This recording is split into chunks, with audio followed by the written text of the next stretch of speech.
শুধুমাত্র আমি ব্যতীত এবং সাধারণ কিছু যুব সমাজ ব্যতীত তার ব্যাপারে কথা বলার জন্য কেউ নেই, তার পক্ষেও কেউ নেই। এটা একটা প্রমাণ বহন করে যে সে কোনো দল এবং মতের সাথে নেই। আমি তার জন্য আপনাদের কাছে মানবিক আবেদন করতেছি।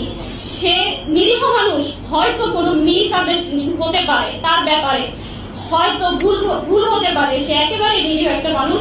তাকে হয় আমার কাছে ফিরিয়ে দিন, হয় তাকে আমার কাছে ফিরিয়ে দিন, নয় আমাকে তার পর্যন্ত পৌঁছে দিন, নয় আমাকে তার পর্যন্ত পৌঁছে দিন।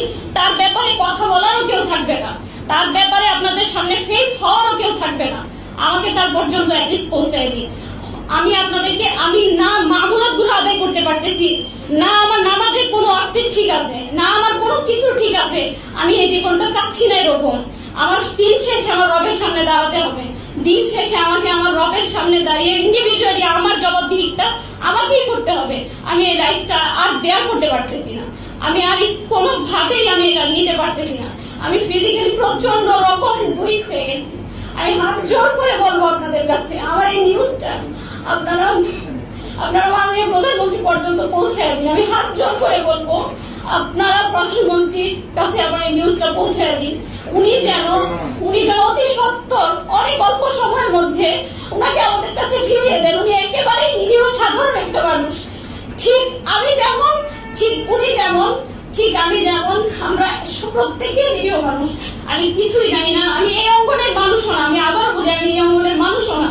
তাই আমার কথায় যদি কোনো ত্রুটি বিচ্যুতি থাকে, কোনো ভুলভ্রান্তি আপনাদের দৃষ্টিগোচর হয়, আমি আপনাদের কাছে ক্ষমা প্রার্থী। আমি মানসিক ভাবেও ভালো নেই, আমি শারীরিক ভাবেও ভালো নেই।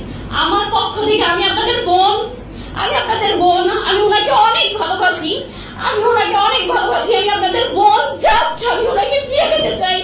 আমি আপনাদের বোন, আপনারা সবাই আমাকে একটু হেল্প করবেন। আমি আপনাদের বোন। আমি আর এর বেশি কিছু আপনাদেরকে আমি বলতে পারতেছি না। আমি আর পারতেছি না। আমি জাস্ট কিছু পারতেছি না। আমি আর কিছু পারতেছি না। আমার পক্ষ থেকে প্রধানমন্ত্রী পর্যন্ত লেখা দেওয়া হয়েছে। আমি ডিবি কার্যালয়ে গিয়েছি, আমি র্যাব সদর দপ্তর গিয়েছি, পুলিশ হেডকোয়ার্টার গিয়েছি এবং প্রত্যেকের কাছে আমার পক্ষ থেকে একটা লেখা পৌঁছে দেওয়া হয়েছে।